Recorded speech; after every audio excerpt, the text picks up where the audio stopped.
They laughed at me at dinner over my baby, so I gave him the envelope that silenced them all. I hadn't been to a dinner like this in years, not since Michael died. But when my old college friend Susan invited me to her annual Thanksgiving reunion, I thought maybe it was time. Time to let people see me again, time to stop hiding behind the walls of my modest apartment, and most of all, time to let my son, Caleb, meet people who had once meant something in my life. Still, I hesitated. Caleb wasn't like other kids. At 6 years old, he had never spoken a word. Doctors used words like selective mutism and neurodivergent, but to me, he was simply my heart walking around outside my body, quiet, observant, and more compassionate than anyone I'd ever known. We arrived to the sound of laughter and the smell of sweet potato casserole. Susan greeted us with a hug, but I noticed the sideways glances. People noticed the way Caleb clung to my hand, the headphones over his ears, the way he didn't respond to their cheerful hellos. I tried not to let it get to me. It was a dinner, that's all. A couple of hours, some turkey, and we'd be gone. The dining table stretched long and gleaming, adorned with candles and gold-rimmed plates. I sat with Caleb at the end, near the kids' table, though he refused to leave my side. Conversation buzzed like flies around us, stock options, private schools, vacation homes in the Carolinas. I nodded politely, sipping at my water, pretending I didn't hear the whispered questions. Is he okay? Why doesn't he talk? Maybe she should have gotten a sitter. I focused on helping Caleb cut his turkey into tiny bites. He didn't eat much but loved lining up the peas on his plate. He made a perfect little square out of them, like he always did. I smiled and kissed the top of his head. Let them talk, I thought. Then came dessert, and with it, the laughter. One of the dads, a polished man in a sharp blue blazer, leaned over and joked, "So, does the kid ever talk, or is he just your silent sidekick?"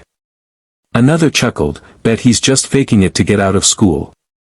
Wish I'd thought of that. Laughter rippled around the table. I felt my cheeks burn. I opened my mouth to say something, but the words caught in my throat. I looked at Susan, but she only offered a weak, apologetic smile and shrugged. I looked at Caleb. He was still quietly arranging his peas. I gently turned his face toward mine. "Are you okay, baby?" I whispered.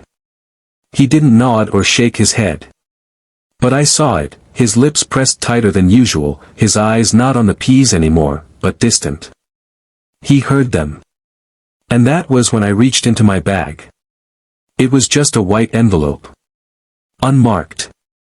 I'd debated bringing it at all. I'd held on to it for 6 months, not knowing if I ever wanted anyone to see it. But something inside me snapped. Not in anger, though I had every right. But in defiance of shame. Of the shame they tried to hang on my son like a coat that would never fit. I stood up.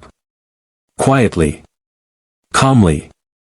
"Actually," I said, my voice clear but gentle, "since we're all so interested in my son, I'd like to share something." The table hushed. "This is an envelope. Caleb gave it to me 6 months ago." Well, not gave, exactly. He left it on my pillow, sealed with a red crayon heart. Some eyes rolled. Others leaned in. Caleb looked up at me. He doesn't speak. But he writes. And when he does, it's usually something astonishing. This note, I held up the envelope, is what he wrote to me after we visited the children's hospital downtown last spring.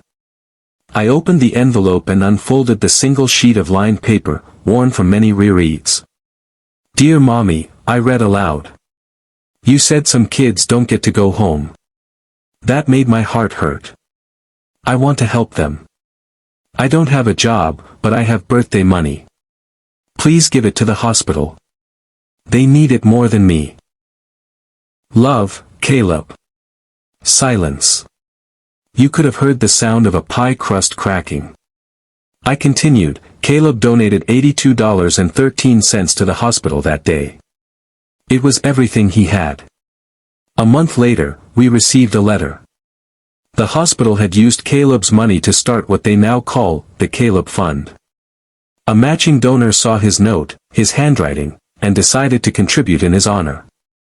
The fund has now raised over $400,000. I let that sink in. Some kids may not speak. They may not look you in the eye. They may count peas instead of cracking jokes. But what they see, and what they feel, is more profound than many of us will ever understand. I looked around the table. No one laughed now. I don't need you to understand my son. I just need you to respect him. He is not broken. He is not a burden. He is, in many ways, more whole than most of us here. A few people looked down. One woman dabbed her eyes with her napkin. Caleb leaned into my side, and I kissed the top of his head again. Susan was the first to speak. "I'm sorry," she said softly. "We were wrong. Thank you for sharing that." Others murmured their agreement. A different dad, the one who'd made the worst joke, cleared his throat and looked at Caleb. "I'd like to donate," he said. "To the Caleb Fund. If that's okay." I nodded. "It's more than okay." After that, the tone shifted. Someone asked Caleb if they could see his P-Square art. Another asked if I might share the donation link. For the first time in the evening, I didn't feel like we were on the outside looking in. We left not long after, but this time with hugs, with warmth, with a sense of something shifting, not just in them, but in me.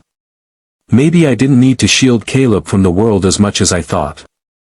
Maybe I just needed to show the world who he really was. As we walked to the car, I felt a tug at my hand. Caleb looked up at me, eyes thoughtful. He didn't speak, he didn't need to. He reached into his coat pocket and handed me another envelope. Another red crayon heart. Later that night, after he'd fallen asleep in his usual blanket fort, I opened it. "Dear Mommy, you were brave today. I love you." Maybe they understand now. That makes me happy. Maybe next time, we bring more envelopes. Love, Caleb. I cried then, holding that note against my chest. Not because of the hurt, but because of the hope. Because my son, in his quiet, powerful way, was changing the world, one envelope at a time. And that's the thing about kindness. You don't have to shout it from rooftops.